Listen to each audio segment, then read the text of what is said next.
We're back with more. Welcome back, Nerd Squad. I'm your host, Amanda McKnight. You can find me on Twitter at VampX13 if you want to talk about more Sandman. But for now, let's count down 10 more of this story's most powerful characters. Number 10, Lucien, or Lucien, as the librarian is known in the live-action series. Lucien in the comics is Dream's right-hand man, much like Lucien is their right-hand lady.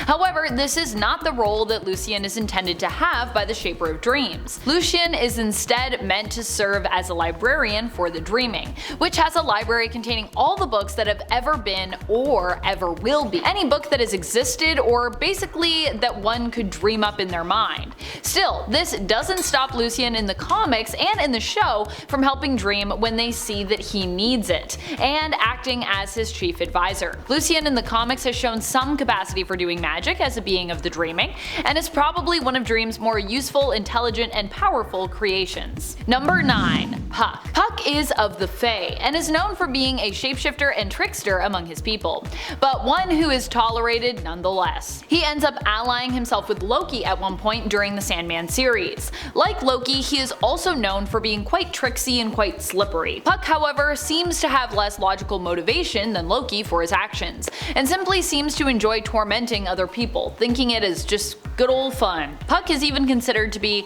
somewhat of a thorn in the side of his own people, with the fairy Peaseblossom describing Puck as a giggling, dangerous, totally bloody, psychotic menace to life and limb. During a performance of Midsummer Night's Dream that the King of Dreams had arranged to have William Shakespeare put on for Queen Titania and Lord Oberon and their royal fairy consort. And friends, before we move on to this next spot, if you are loving this list and you are loving the channel, be sure to let us know that you love us by heading on over to Facebook, where you can also follow us, and leave a nice comment on something when you do. I appreciate it when people leave nice comments that are like, yay, etc. Number 8. Thor. Thor is a big, brutish Norse god. That's right, DC also has a version of this hero, but his depiction in The Sandman makes him look more like a brainless ball of muscle than, a real hero. He is the son of Odin and the god of war, thunder, and strength, brandishing his mighty weapon of legend, Mjolnir. Thor is brought along with Odin to the realm of the Dreaming as part of a delegation to petition to gain the key to the realm of Hell,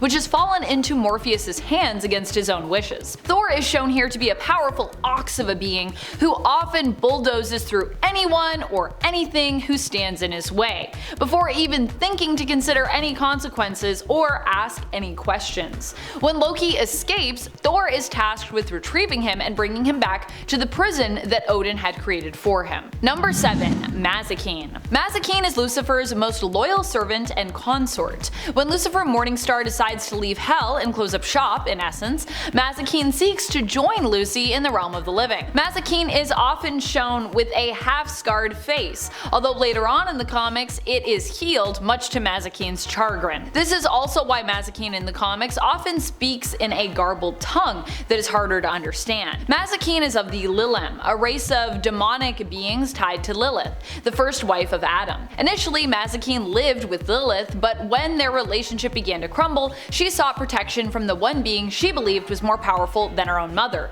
Lucifer Morningstar. The Lilem are known for being a fearsome and powerful warrior race, and as a demon, Mazikeen also has super strength and reflexes as well as immortality. Number 6. Titania. Titania is known to be the queen of the fairies, who once all lived in the earthly realm, or at least, went back and forth between the earthly realm and their lands, but years ago decided to leave it, preferring to stay within their own fair lands. Titania actually was once a poor human girl who was taught magic and made into the protege of the previous fairy queen, before later taking her place. While she has had fairy lords rule by her side, such as Oberon and Oberon, she often presents as being the most powerful and most important being in the fair lands. She rules the fairy and they wait on her hand and foot. Titania is also shown to be a generally narcissistic person, and she and Dream may have had a romantic relationship in the past, and later on she kinda seems jealous of the attention and affection that he showed for Nuala, a fairy who was given as a gift by Titania to the Dream Lord. Number 5. Duma and Remiel. These two are basically a package deal. After Dream is given the key to to Hell by Lucifer, he opens up the realm of dreaming for envoys and petitioners as he tries to figure out who should get to keep it and rule over the now empty domain. However, the Presence decides that Hell should remain within the rule of their own kingdom. As such, the two angels who have come down from the kingdom of heaven simply to watch how the events will unfold in the dreaming are ordered by the Presence to become the new rulers. Remiel initially refuses to accept this new role, but his brother, Duma, who is mute and does not speak, accepts, taking the key and flying down to Hell. Remiel, feeling shame, follows after as he cannot let Duma take on the responsibility alone. As Duma and Remiel are angels, they are gifted in the ways of magic, dimensional travel, flight, and are also often known for being extremely smart, strong, resilient, and immortal. At least, smart collectively. Duma is often thought of as being the wiser and more intelligent between the two. Number 4. Odin. Of course, this is a world where life-ruling concepts have physical manifestations, and so, unsurprisingly, there are also gods from various realms that also exist here. Not just angels, but also the ruler of the Norse gods, Odin. Odin is even more powerful than Thor or Loki, of course, as he is the All-Father. He was the one to punish and trap Loki for his mischief, and is associated with wisdom and magic, and sometimes war. Odin appeared as a petitioner in the Seasons of Mist story arc, where he aimed to win the key of Hell from Dream after it was passed on to him from Lucifer.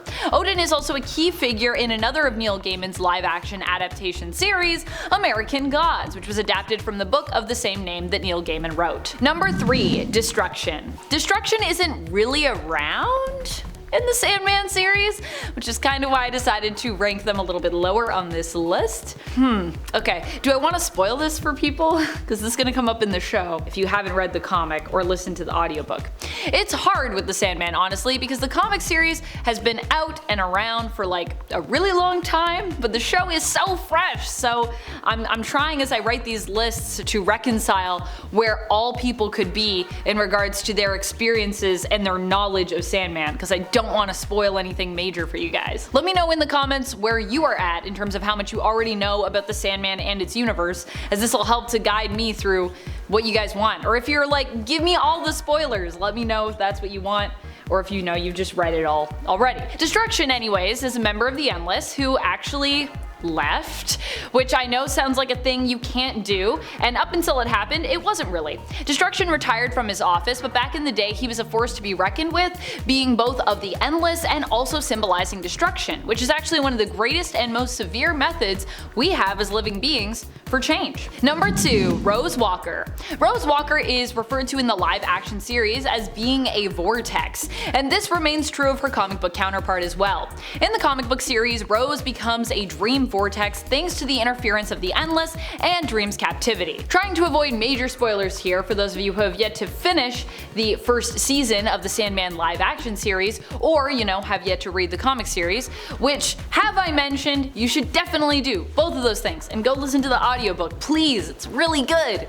As a dream vortex, Rose can manipulate the dreaming, which means she is super powerful in that realm, but also means she is super dangerous and in danger, as Dream is almost forced to kill her as a result of her initial connection to the dream realm. Number 1. Boss Smiley. I love writing these lists because it allows me to reminisce on such cool characters that exist in this world. Boss Smiley is a super interesting character and appears in one of the most memorable stories for me within the original Sandman series. I also just found out that Boss Smiley also appears as an Easter egg in Stargirl, and I'm like, man, I need to watch Stargirl. I've heard so many good things, and also there's a Boss Smiley Easter egg? That's so cool. The story that Boss Smiley originates from in the comics is a weird story that is part of a collection of tales we get when we visit the World's End. It is a story that Brant Tucker hears during his time wandering around there. The story, as we know it, is called The Golden Boy, and it features a character from the 70s, Prez Ricard, of Earth 72, or Earth Prez, who was the world's greatest and youngest president in that reality.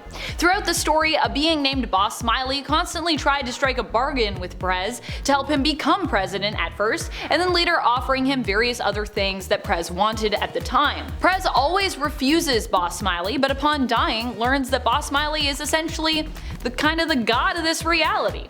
Although Death claims that Boss Smiley is not necessarily its creator. Prez is able to escape Boss Smiley and his heaven thanks to some help from Death. But still, in that world, Boss Smiley's basically the top dog. Which characters from Sandman do you think are the most powerful? Have you watched our part 1 of this series of videos yet? And if you haven't, you should go do that for even greater powerhouses from the Sandman universe, cause I would stack those people above some of these people. What powerful characters do you hope to see more of in the Sandman live action show? Let us know in the comments below. This has been Top 10 Nerd, and I'm your host Amanda McKnight. Pleasant dreams. Until next time, you stay nerdy, YouTube.